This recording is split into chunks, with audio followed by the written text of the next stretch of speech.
पांड्या नहीं जाइछंती बीजेडी दलर सबु टंका काहाकू केते टंका देइछंती नवीन पट्टनायक देले हिसाब किए नहीं 30 लाख तो पुणी किए 50 लाख बांटिबा पई एते टंका कोठु आनिला नवीन बढ़िला चर्चा।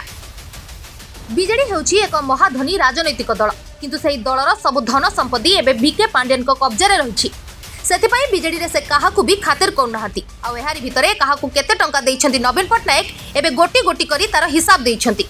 तेबे सबुठ बड़ कथा हेउछि दल कोटी कोटी टंका खर्च करी मध्य निर्वाचन रे हारि जाइछि। 2024 लोकसभा और विधानसभा निर्वाचन पई आंशिक खर्चर हिसाब देइछि विजय जनता दल। निर्वाचन कमिशनर निकट में दल पक्षर खर्च तालिका उपस्थापन कर 21 लोकसभा और 147 विधानसभा प्रार्थी को दल 54 कोटी 60 लाख टंकार निर्वाचन खर्च प्रदान करिछि। तेबे सेही 54 कोटी 60 लाख टंका को नहीं एबे चर्चा आरंभ होइछि। भारतर जातीय निर्वाचन कमिशन को निकट में दाखल होइतिबा तथ्य अनुसार सांसद प्रार्थी मानकु 50 लाख टंका और विधानसभा प्रार्थी को बीजेडी दल पक्षर 30 लाख टंका लेखाएं दिया जाइछि। एपरिकी दुईटी स्थान प्रार्थी होइतिबा बीजेडी सुप्रीमो नवीन पट्टनायक एथिपाई निजे मध्य 60 लाख टंका पाइछंती। आरटीजीएस जरिए विभिन्न दफारे ही टंका पठा जाइतिबा नै बीजेडी पक्षरु तथ्य उपस्थापना करा जाइछि जहां अनुमान करा जाउछि 2024 निर्वाचन रे बीजेडी पानी भली टंका खर्च करिछि।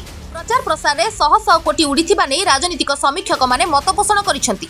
तेबे बीजेडी रो यह आंशिक खर्च होइतिबा बेले प्रचार प्रसार नै खर्चर हिसाब किंतु ईसीआई को एजाबत दिया जाई नाही। जदि प्रकृत रे सब हिसाब करा जाय ताहाले खर्च 100 कोटी पार करि जिवो बोली अनुमान करा जाउछि। Bureau report ATV Odisha live.